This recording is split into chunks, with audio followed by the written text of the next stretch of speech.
Saudara-saudara, kita akan bicara ke satu tema yang sangat penting, itu bagaimana kita tahu bahwa Alkitab benar-benar merupakan firman Allah, bukannya kitab Apokrifa, Al-Quran, kitab Mormon atau kitab-kitab lainnya.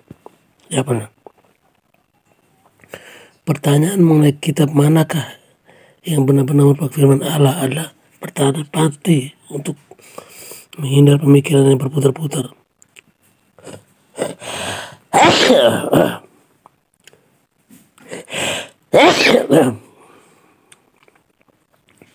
Pertanyaan pertama yang harus kita ajukan adalah bagaimana kita mengetahui jika Allah memang melakukan komunikasi.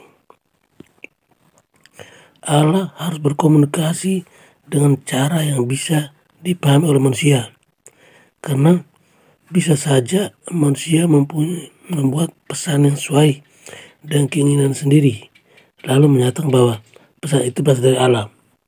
Sangat masuk akal jika Allah ingin mengamini kasih pesan-pesannya. Karena itu dia harus melakukan dengan cara yang tidak mungkin dapat ditiru oleh manusia, yakni dengan melakukan mujizat. Cara ini akan memperkecil kemungkinan adanya pemalsuan atau peniruan pesan.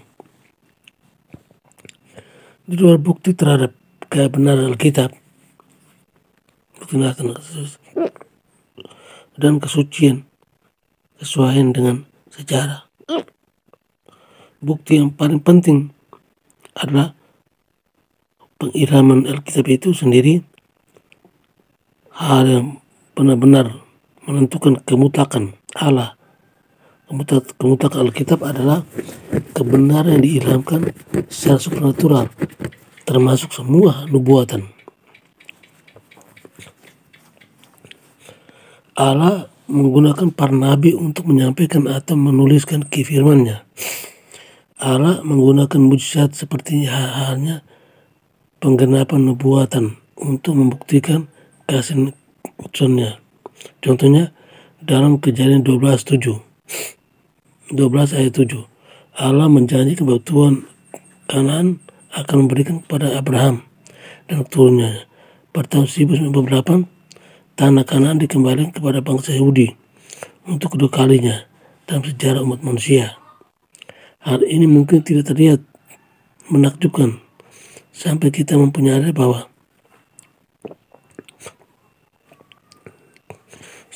menyadari fakta bahwa tidak pernah ada bangsa lain yang sudah mencocer dari tanah kelahirannya yang bisa kembali bersatu lagi di sana. Namun Israel justru telah 2 kali mengalaminya.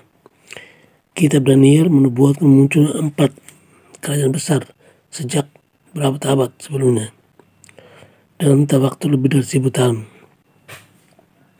4 kerajaan itu yaitu Babilonia, Media, Persia, Yunani, dan Roma.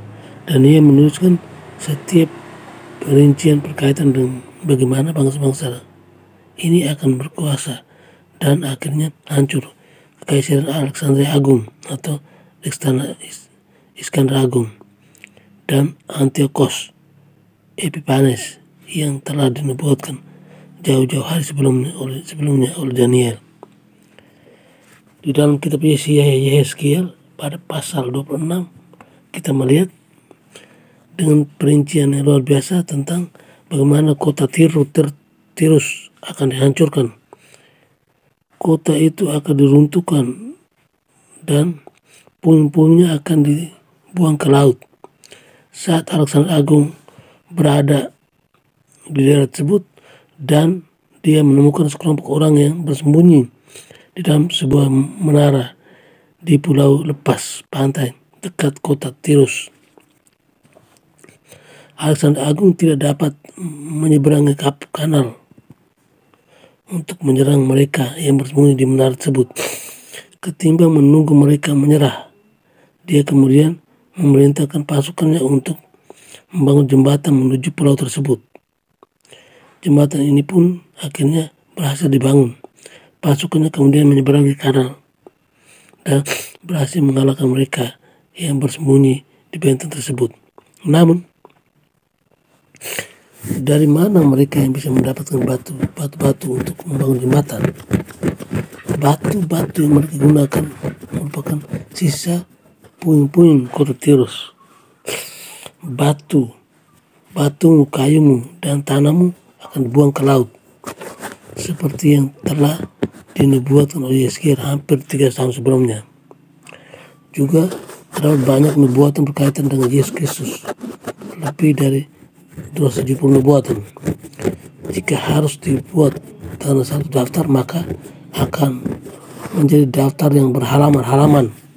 Yesus bisa saja tidak memiliki kendali atas sebagian besar nubuatan ini, seperti halnya yang terkait tempat atau waktu kelahirannya.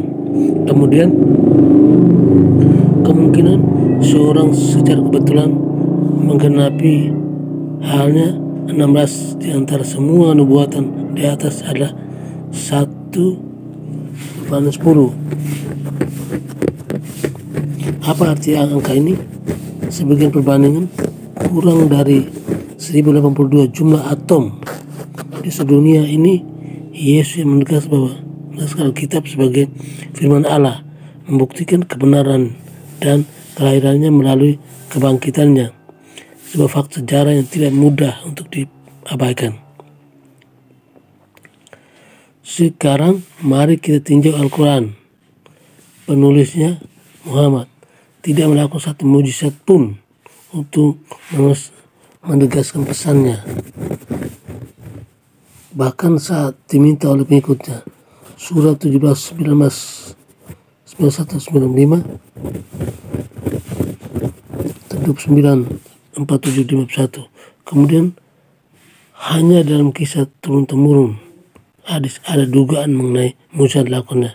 Semua kisahnya cukup fantastis. Misalnya saat Muhammad memotong bulan hingga terbelah, sama sekali tidak ada saksi yang dapat dipertanggungjawabkan untuk membenarkan sebuah mujizat yang dilakukan Muhammad. Selanjutnya Al-Quran membuat kesalahan sejarah yang mencolok. Orang mesti percaya bahwa Alkitab memang diilhamkan, namun dengan beberapa kesalahan dan penyuntingannya, sebagaimana tertera pada surah 13, 16, 17, 21, 20, 21, 23, 25. Namun pertanyaan yang tidak mampu mereka jawab adalah, kapan isi Alkitab yang dirubah? Jika mereka menyatakan sebelum tahun 600-an Masehi, langsung mengapa Al-Quran masih menyuruh orang muslim untuk membacanya?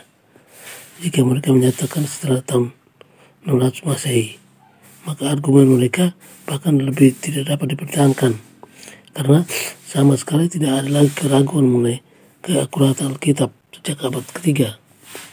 Bahkan jika kekristenan memang salah, Al-Quran masih memiliki masalah mengenai tujuan terhadap orang Kristen yang meyakini hal-hal yang mereka tidak percaya. Contohnya, Al-Quran menyatakan bahwa orang Kristen mempercayai bahwa Allah Tritunggal itu adalah Allah Bapa, Ibu Maria, dan Anak. Al-Quran juga menyatakan bahwa orang Kristen percaya bahwa Allah berhubungan seksual dengan Maria untuk menghasilkan anak. Jika Al-Quran memang benar-benar dari Allah, maka setidaknya mereka harus bisa mengatakan apa yang sebenarnya orang Kristen percaya di Alkitab dan dengan akurat. Joseph Smith menulis kitab Mormon, mencoba untuk melakukan beberapa mujizat, termasuk melakukan nubuat untuk menentukan seorang benar-benar nabi atau bukan, seperti dinyatakan dalam kitab Ulangan. Namun seringkali ia gagal. Dia menubuatkan kedatangan Kristus yang kedua kalinya dalam History of the Church 2000 382. Smith berkata bahwa kedatangan Kristus akan terjadi dalam kurun waktu 6 tahun, tahun 1891. Nubuat itu tidak pernah tergenapi pada tahun 1891. Gereja Mormon tidak pernah menyatakan bahwa hal itu terjadi. Dalam Doctrine and Covenants 84, Smith juga menubuatkan kalau beberapa kota akan dihancurkan. Smith mengatakan bahwa New York, Albany, dan Boston akan hancurkan jika mereka menolak ajarannya. Kota-kota ini tidak menerima ajarannya, namun mereka tidak mengalami kehancuran apapun. Nubuatan palsu dari Smith yang terkenal adalah akhir dari segala bangsa.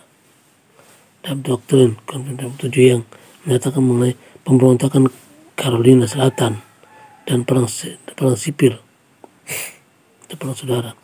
Pihak selatan dinubuatkan akan memanggil bantuan dari Inggris Raya. Sebagai hasilnya akan ada perang yang melanda segala bangsa. Para budak akan memberontak. Semua penduduk bumi akan meratap. Kelaparan, wabah, penyakit, gempa bumi, guntur, petir, dan akhir segala bangsa terjadi.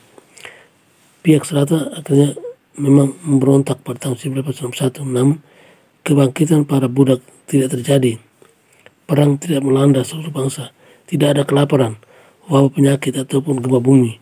Dan akhir dari segala bangsa sama sekali tidak pernah terjadi. Kumpulan tulisan yang disebut orang Protestan sebagai apokrifa, tulisan yang tersembunyi, oleh penganut Katolik disebut sebagai Deuterononika.